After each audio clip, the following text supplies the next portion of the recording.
আপনারা কি সবাই ভালো আছেন? আলহামদুলিল্লাহ। আমি প্রায় 14 বছর কারাগারে থাকার পর আজকে সকালে মুক্ত হলাম।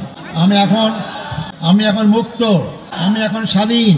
এটা স্বাধীন দেশে আমি স্বাধীন নাগরিক একজন। সম্মানিত ভাই ও বন্ধুগণ, যেহেতু আমরা রাস্তা বন্ধ করে এখানে সমাবেশ আয়োজন করেছি যাতে জনগণের কষ্ট না হয়, এবং আমি তোমাকে নির্দেশ দিয়েছেন খুবই সংক্ষিপ্ত কথা বলার জন্য। আমি শুধু কয়েকটি বিষয় আপনাদের সামনে কথা বলবো। আল্লাহ যদি তৌফিক দান করেন, যদি বেঁচে থাকি, অবশ্যই আপনাদের সাথে বারবার দেখা হবে ইনশাআল্লাহ। আমি সর্বপ্রথম আমাদের মহামান্য আদালতকে ধন্যবাদ জানাইতে চাই। তারা ন্যায় বিচার প্রতিষ্ঠার একটা অগ্রণী ভূমিকা পালন করছেন। এতদিন ন্যায় বিচার ছিল না, আদালতকে ব্যবহার করা হয়েছে। এই জন্য আশা করি আমরা সামনের দিনগুলোতে আমাদের আদালত জনগণের আশা আকাঙ্ক্ষা অনুযায়ী তারা জনগণের ন্যায় বিচার যাতে পায় সেই ব্যবস্থাই তারা করবেন। আমি ধন্যবাদ জানাতে চাই আমার মামলায় যে সব আইনজীবী নিয়োগ করা হয়েছিল, আমি যতদূর পত্র পত্রিকার মাধ্যমে জানতে পেরেছি, পড়তে পেরেছি, অত্যন্ত সাবলীল সুন্দর যুক্তি উপস্থাপন করার মাধ্যমে আমার মামলার অসারতা, দুর্বলতা সমস্ত কিছু প্রকাশ করতে পেরেছেন। এবং আন্তর্জাতিকভাবে স্বীকৃত যে এই মামলার মাধ্যমে আমার অতীতের আগের সরকারগুলো কিভাবে নির্মমভাবে আমাদের আগের ভাইদেরকে হত্যাকাণ্ডের মাধ্যমে তাদেরকে দুনিয়া থেকে বিদায় করেছেন। সম্মানিত ভাই বন্ধুগণ, আমি এরপর ধন্যবাদ জানাতে চাই যাদের কারণে আজকে মুক্ত হওয়ার সুযোগ পেয়েছি। সেই 36শে জুলাই অর্থাৎ 5ই আগস্টের মহাবিপ্লবী নায়কদের জন্য আমি ধন্যবাদ জানাতে চাই। তাদের অক্লান্ত পরিশ্রম আন্দোলন, তাদের মাধ্যমে স্বৈরাচার ফ্যাসিস্ট সরকারের পতন হতে বাধ্য হয়েছিল।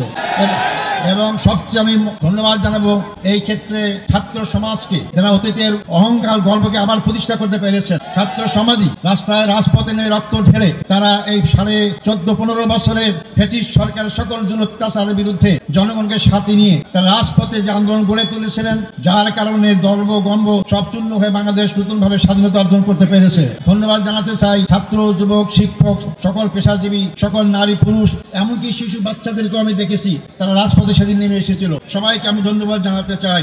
আমি ধন্যবাদ জানাতে চাই আমাদের দেশপ্রেমিক সেনাবাহিনীকে, যারা জনগণের পক্ষ না নেওয়ার কারণেই আজকে আমরা এই অবস্থা আসতে সক্ষম হয়েছি। সম্মানিত ভাই ও বন্ধুগণ, আমি ধন্যবাদ জানাতে চাই। আমি দেখেছি, আমাকে বলেছে আমার মুক্তির জন্য আমি একজন নগণ্য ব্যক্তি।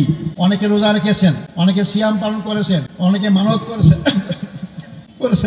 আমি তাদেরকে ধন্যবাদ জানাতে চাই।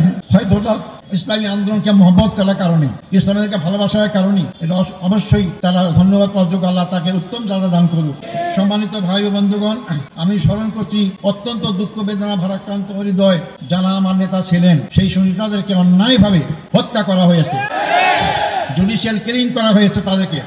আমাদের শ্রদ্ধেয় নেতা বাংলাদেশ জামাত ইসলামীর আমির শহীদ মৌলানা মতিউর রহমান নিজামী, আমাদের শ্রদ্ধেয় নেতা জনাব শহীদ আলী হাসান মোহাম্মদ মুজাহিদ, আমাদের শ্রদ্ধেয় নেতা জনাব মোহাম্মদ কামারুজ্জামান, আমাদের শ্রদ্ধেয় নেতা জনাব মোহাম্মদ আব্দুল কাদের মোল্লা, আমাদের শ্রদ্ধেয় নেতা জনাব মোহাম্মদ আব্দুল কাদের মোল্লা। এরপরে সবচেয়ে দুঃখজনক হচ্ছে যে আমাদের সমাজ শ্রদ্ধার পাত্র, সারা দুনিয়ায় পরিচিত আন্তর্জাতিক খ্যাতিসম্পন্ন আলেমুদ্দিন হযরত মৌলানা দেলাওয়ার হোসেন সাঈদীকে বিনা চিকিৎসায় হত্যাকাণ্ডের হত্যা করা হয়েছে। আমি এটাকে সবাইকে স্মরণ করছি। সাথে সাথে আমি স্মরণ করতে চাই আমাদের শ্রদ্ধেয় নেতা মীর কাসেম আলী সাহেবকে। তাকেও সর্বশেষ তার ছেলেকে গুম করা হয়েছে, দেখতে চেয়েছিলেন, তাকেও দেখতে দেওয়া হয় নাই।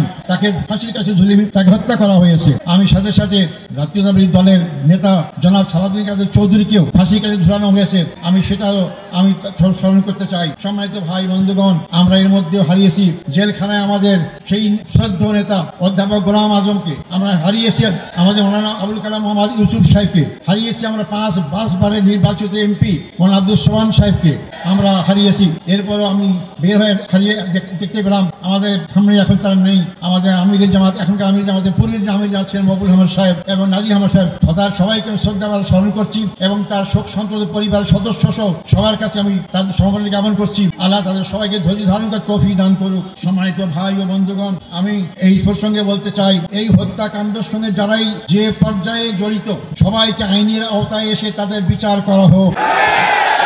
আমি জোর করে আবার বলতে চাই, যারাই হত্যাকাণ্ডের সঙ্গে যেখানে যে পর্যায়ে জড়িত সবাইকে আইনের আওতায় নিয়ে এসে তাদেরকে বিচার করা হোক। নাহলে এই খারাপ সংস্কৃতি চালু থাকবে। এখান থেকে বেরিয়ে আসতে হবে আমাদেরকে। সম্মানিত ভাই ও বন্ধুগণ, আমি আপনাদের কাছে অনুরোধ করতে চাই, আমার জন্য আন্তরিকভাবে দোয়া চাই আপনাদের কাছে। আমার অপরাধ কি ছিল? আমার অপরাধ ছিল ওমা নাকামু মিনহুম ইল্লা আন আইয়ুমিনু বিল্লাহিল আজিজিল হামিদ। আল্লাহর প্রতি বিশ্বাস, এটাই তো আমার অপরাধ ছিল, আর অপরাধ নাই। আমি তো আপনাদের কাছে দোয়া চাই যে অপরাধের কারণে ফাঁসির কাষ্ট থেকে আছে আমি এর কাছে ফুলের মালা পাচ্ছি, রশি গলা ছেড়ে গিয়ে ফুলের মালা পাচ্ছি। আমি যেন আজীবন সেই ইসলামী আন্দোলনে আমার জীবন থাকতে, রক্তবিন্দু এক ফোঁটা থাকতে এই আন্দোলনে যদি শহীদ হিসেবে মৃত্যুবরণ করতে পারি, সে তৌফিক আপনাদের কাছে কামনা করতে চাই। আমাদের সবাইকে মৃত্যুবরণ করতে হবে, মনে রাখবেন। আজ হোক কাল হোক মৃত্যুবরণ করতেই হবে, মৃত্যুর হাত থেকে বাঁচতে পারবো না। আব্দুল কাদের মোল্লা ভাই আমার আমির ছিলেন, একটা কথা আমাকে প্রায় বলছে, আজার ভাই আমরা যেভাবে গুনাহগার, আমরা এই সব নিয়ে কাল পরকালে জান্নাত পাবো না। জান্নাত পরে একটাই মাত্র পথ, তা হচ্ছে শাহাদাত বরণ করা। তো শাহাদাতই আমাকে জান্নাত দিতে পারে। তাই যে দল, যে জাতি, যে ব্যক্তি শাহাদাত তামান্না করে এগিয়ে যায়, সেই দল, সেই জাতিকে কেউ দমাতে পারে না।